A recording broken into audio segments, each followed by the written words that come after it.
après les confessions de François Hollande aux journalistes du Monde, c'est au tour de Ségolène Royal d'exprimer des doutes quant au projet d'aéroport de Notre-Dame-des-Landes.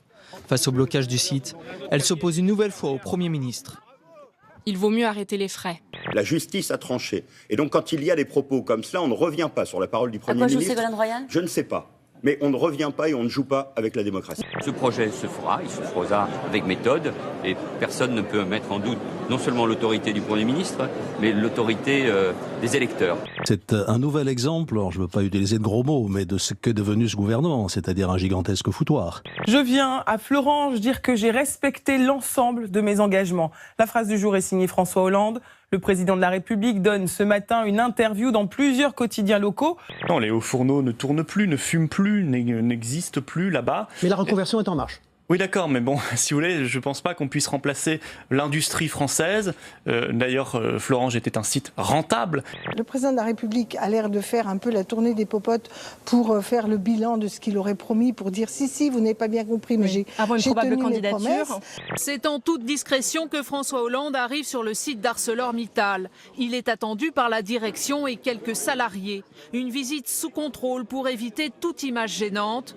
Et partout en France, quand on parle de Florange, je vais dire, oh là là, Florange, c'est le symbole de ce qui a pu être promis, qui a été tenu. Avant, si vous voulez, il y avait 3300 CDI il y a 5 ans qui se levaient le matin, qui venaient travailler sur le site. Aujourd'hui, ils sont 2300. Ça, c'est factuel. Ce qui est en cause, c'est le dénigrement rituel, c'est le fatalisme, c'est l'abandon, c'est la résignation. Qu'est-ce que vous avez observé avec d'abord ces concurrents ? beaucoup de tensions entre les 6 personnes qui étaient autour de moi. Deuxièmement, un déficit de politique et un surcroît ou une surabondance de gestion et d'administration. Quand je vois que dans cette ambiance totalement glacée où l'électroencéphalogramme était totalement plat, c'est pour les commentateurs Jean-Frédéric Poisson qui a gagné le débat, on se dit que justement, quand tout est plat, le moindre frisely ressemble à un tremblement de terre. Aujourd'hui, on aimerait adresser nos félicitations à monsieur Jean-Frédéric Poisson. Congratulations, Mr. Fish. Bravo, il y a une semaine, on ne savait pas qui t'étais et aujourd'hui, tout le monde parle de toi. En une semaine, on t'a vu à la finale de Questions pour un champion. Non, c'était la soirée des prières de droite. Aucun rapport. Le truc avec les buzzers. On sent une ferveur autour de vous aujourd'hui. J'interroge plusieurs personnes qui me disent on va voter Jean-Frédéric Poisson. Ça vous fait quoi ? D'abord, c'est une très bonne idée. Et je veux dire à toutes les manifestations que le 20 novembre, le poisson est à 2 €. Qu'on en profite.